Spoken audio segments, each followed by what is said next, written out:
Bismillahirrahmanirrahim. Dan mereka bertanya kepadamu tentang Zulkarnain. Katakanlah, akan kubacakan kepadamu kisahnya.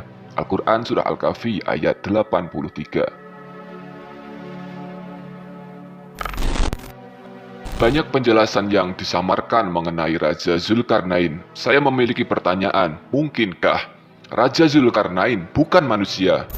Sebab ada kecurigaan yang sama dari para ulama, tapi mereka tidak berani berspekulasi tentang ini. Simak video ini sampai selesai dan tahan dulu reaksi Anda. Simak sampai akhir dan silahkan berpendapat dengan santun di kolom komentar. Assalamualaikum warahmatullahi wabarakatuh. Salam Rahayu. Ada banyak referensi penjelasan tentang Raja Zulkarnain dari Al-Quran dan hadis, dari kitab-kitab ulama, dan banyak juga penjelasan dari sumber media digital. Silahkan baca sebanyak apapun penjelasannya, Anda tak akan menemukan jawaban yang pasti siapa, di mana, nabi atau wali, manusia atau jin, ataukah malaikat. Yang jelas, Al-Quran mengatakan Raja Zulkarnain adalah hamba Allah, seperti hamba Allah yang ditemui Nabi Musa alaihissalam, yang disetujui para ulama hamba Allah itu adalah Nabi Khidir alaihissalam. Al-Quran tidak menegaskan hamba-hamba ini hanya manusia biasa, tapi hamba Allah yang entah berdimensi apa. Semua ini akan tetap menjadi pertanyaan, tak terkecuali pembahasan di video ini. Dan satu lagi yang penting dicatat, pendapat yang mengatakan Raja Zulkarnain adalah Alexander the Great, Raja Yunani kuno itu. Pendapat ini 100% spekulatif. Tidak sesederhana itu. Kita merangkum sedikit petunjuk sekelumit Raja Zulkarnain yang penulis curigai beliau bukan manusia biasa. Semoga Anda menemukan hikmah dari kesimpulan yang Anda peroleh sendiri. Pertama, Raja Zulkarnain dan Nabi Khidir. Di channel ini kita fokuskan pembahasan spiritual timur. Berhubung Nusantara termasuk kiblatnya ideologi timur, jadi tidak ada salahnya kita perdalam pengetahuan spiritual kita dengan karakter leluhur kita sendiri. Pasti Anda pernah atau bahkan sering mendengar kisah Raja Zulkarnain. Saya yakin Anda mendengarnya dari kisah yang bernada Timur Tengah. Bagaimana kalau kita, khususnya di ulasan ini, membahas kisah Raja Zulkarnain dengan campuran nada budaya timur? Sepertinya menarik. Langsung saja ke inti materinya. Kisah Raja Zulkarnain tak bisa lepas dari kaitannya dengan Nabi Khidir alaihissalam. Bahkan, level kedudukan Raja Zulkarnain berkesan ada di atas Nabi Khidir alaihissalam. Kita bisa mengacu pada peran Nabi Khidir yang seolah adalah pengawalnya. Raja Zulkarnain dan Nabi Khidir, dari banyak referensi yang ada, bisa kita simpulkan bahwa mereka ada di dimensi dan makom yang serupa. Dari kisah Raja Zulkarnain di Al-Quran, beliau diberi wewenang oleh Allah, boleh menghukum atau mengampuni manusia. Informasinya ada di Al-Quran Surah Al-Kahfi ayat 87 dan ayat 88.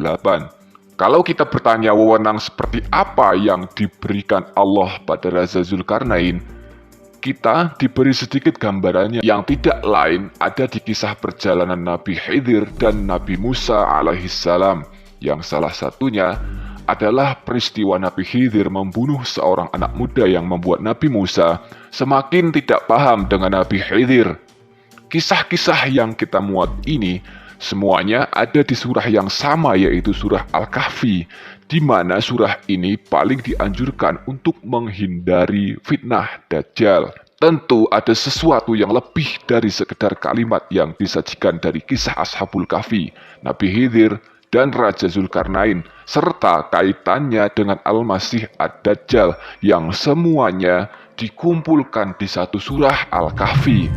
Poin pentingnya adalah Nabi Khidir dan Raja Zulkarnain diberi amanah yang cukup aneh yang tidak diberikan kepada para nabi, yaitu boleh menghukum atau mengampuni, bahkan bocoran kisahnya boleh membunuh seperti riwayat Nabi Khidir membunuh anak muda tersebut.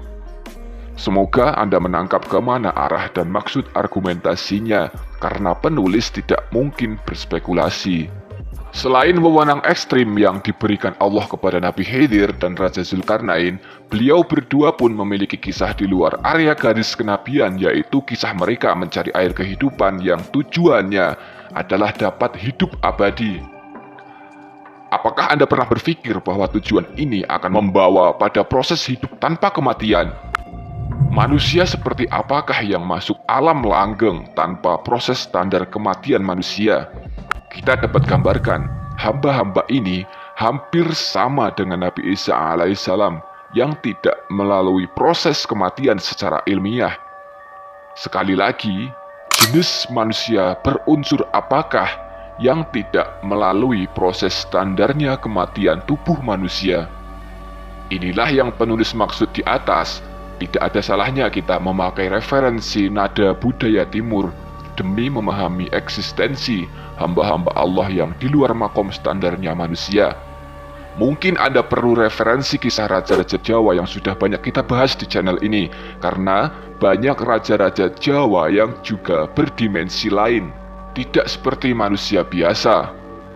Nabi Khidir dikenal mempunyai anugerah ilmu hikmah di atas rata-rata. Dikisahkan, Nabi Musa yang diberi mukjizat agung pun kewalahan menghadapi Nabi Khidir.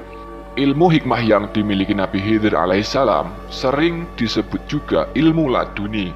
Sederhananya, ilmu ini adalah kemampuan membaca alam semesta atau suatu konsep dan hukum induk ilmu pengetahuan. Ilmu hikmah Nabi Khidir alaihissalam tentunya sangat penting untuk menguraikan topik ini.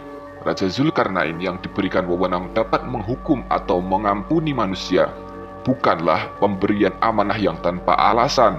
Sudah menjadi kepastian Raja Zulkarnain memiliki ilmu hikmah seperti halnya Nabi Khidir alaihissalam. Salah satu petunjuknya, Al-Quran mengisahkan Raja Zulkarnain mengetahui tembok yang ia bangun suatu hari akan runtuh dan Ya'juj Ma'juj akan keluar. Bahkan, wewenang yang diberikan kepada Raja Zulkarnain justru menggunakan makom ilmu hikmah yang makomnya ada di satu dimensi dengan Nabi Khidir alaihissalam. Mereka sama-sama diberi kuasa atas manusia. Contohnya, Nabi Khidir diizinkan membunuh manusia. Banyak sekali petunjuk-petunjuk halus di Al-Quran tentang Raja Zulkarnain.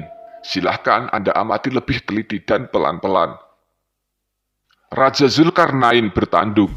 Ini salah satu informasi yang menarik. Informasi ini adalah bagian dari petunjuk misterius sosok Raja Zulkarnain.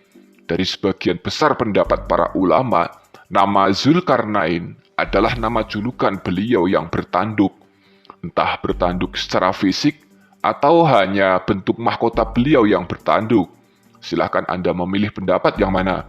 Penulis juga punya kajian sendiri tentang nama Zulkarnain, di mana nama Zulkarnain dan wewenangnya kepada manusia. Beliau seolah berperan sebagai pelindung dan mengawasi manusia, atau bisa juga sebagai pendamping manusia. Argumen ini mengacu pada informasi yang ada di Al-Quran tentang Raja Zulkarnain membangun tembok untuk melindungi suatu kaum dari Ya'juj Ma'juj.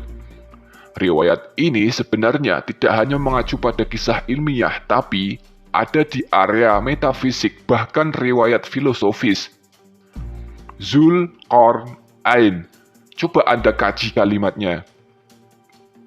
Kalau penulis pribadi menangkap adanya esensi saudara manusia yang dalam Islam disebut Qorin, mungkin yang sebutan Jawanya sedulur papat limo pancer.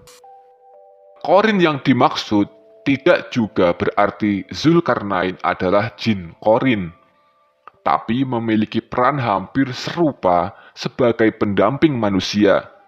Pendamping bisa ada secara internal maupun eksternal. Perihal ini cukup panjang dijabarkan, jadi jangan Anda berspekulasi. Konsep pendamping ini bisa terjadi secara individu atau secara universal. Tapi ini bukan pendapat, hanya bentuk kritis memahami sekelumit ilmu Allah yang maha luas, yang diumpamakan air laut jadi tinta tidak akan cukup untuk menuliskan ilmu-ilmu Allah Subhanahu wa Ta'ala. Begitulah bait-bait penutup surah Al-Kahfi yang merangkum kisah Nabi Khidir dan Raja Zulkarnain, Ya'juj Ma'juj, dan kaitannya dengan Dajjal. walaupun Al-Quran tidak menyebutkan nama Dajjal. Sedikit tambahannya, Zulkarnain terdiri dari 3 kata, Zul, Qarn, Ain. Coba Anda telusuri terjemahan salah satu atau ketiga kata itu, semoga membantu. Monggo tuliskan pendapat Anda di komentar. Mudah-mudahan Gusti Allah mengampuni dan menjaga kita dengan bala tentaranya. Amin. Wallahu a'lam bishawab. Wassalamualaikum warahmatullahi wabarakatuh. Salam Rahayu.